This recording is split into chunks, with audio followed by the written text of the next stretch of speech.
प्राचीन काल में एक बुढ़िया रहती थी। वह नियमित रूप से रविवार का व्रत करती। रविवार के दिन सूर्योदय से पहले उठकर बुढ़िया स्नान आदि से निवृत्त होकर आंगन को गोबर से लीपकर स्वच्छ करती।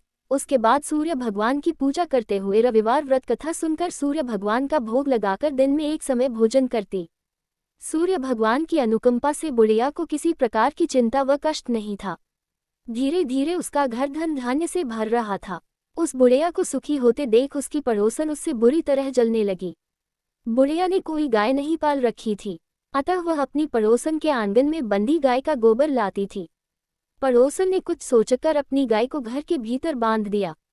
रविवार को गोबर न मिलने से बुढ़िया अपना आंगन नहीं लीप सकी। आंगन न लीप पाने के कारण उस बुढ़िया ने सूर्य भगवान को भोग नहीं लगाया और उस दिन स्वयं भी भोजन नहीं किया। सूर्यास्त होने पर बुढ़िया भूखी प्यासी सो गई।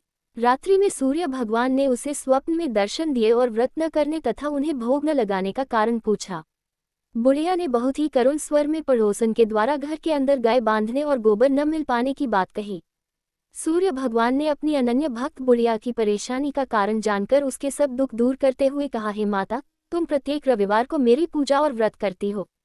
मैं तुमसे अति प्रसन्न हूँ और तुम्हें ऐसी गाय प्रदान करता हूँ जो तुम्हारे घर आंगन को धन धान्य से भर देगी। तुम्हारी सभी मनोकामनाएं पूरी होगी। रविवार का व्रत करने वालों की मैं सभी इच्छाएं पूरी करता हूँ। मेरा व्रत करने व कथा सुनने से बांझ स्त्रियों को पुत्र की प्राप्ति होती है। स्वप्न में उस बुढ़िया को ऐसा वरदान देकर सूर्य भगवान अंतर्धान हो गए। प्रातःकाल सूर्योदय से पूर्व उस बुढ़िया की आंख खुली तो वह अपने घर के आंगन में सुंदर गाय और बछड़े को देखकर हैरान हो गई। गाय को आंगन में बांधकर उसने जल्दी से उसे चारा लाकर खिलाया। पड़ोसन ने उस बुढ़िया के आंगन में बंधी सुंदर गाय और बछड़े को देखा तो वह उससे और अधिक जलने लगी। तभी गाय ने सोने का गोबर किया। गोबर को देखते ही पड़ोसन की आंखें फट गईं।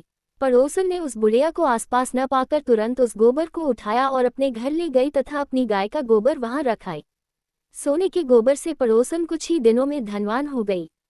गाय प्रतिदिन सूर्योदय से पूर्व सोने का गोबर किया करती थी और बुढ़िया के उठने के पहले पड़ोसन उस गोबर को उठाकर ले जाती थी। बहुत दिनों तक बुढ़िया को सोने के गोबर के बारे में कुछ पता ही नहीं चला।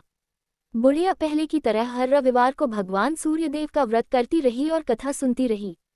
लेकिन सूर्य भगवान को जब पड़ोसन की चालाकी का पता चला तो उन्होंने तेज आंधी चलाई। आंधी का प्रकोप देखकर बुढ़िया ने गाय को घर के भीतर बांध दिया।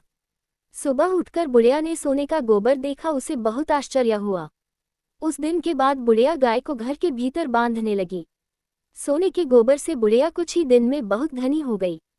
उस बुढ़िया के धनी होने से पड़ोसन बुरी तरह जल भूनकर राख हो गई और उसने अपने पति को समझा बुझाकर उस नगर के राजा के पास भेज दिया।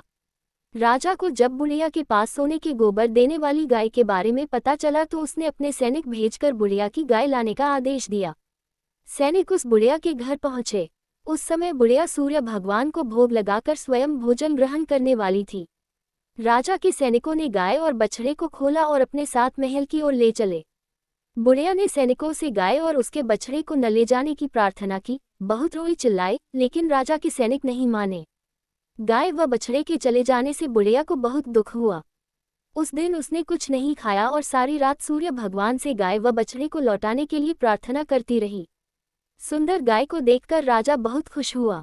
सुबह जब राजा ने सोने का गोबर देखा तो उसके आश्चर्य का ठिकाना न रहा।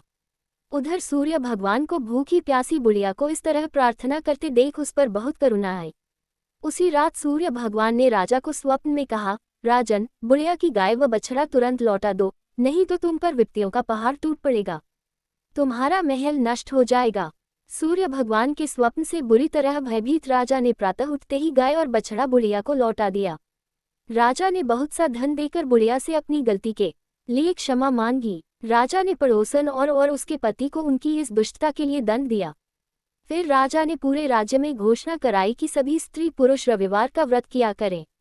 रविवार का व्रत करने से सभी लोगों के घर धन धान्य से भर गए। चारों ओर खुशहाली छा गई। सभी लोगों के शारीरिक कष्ट दूर हो गए।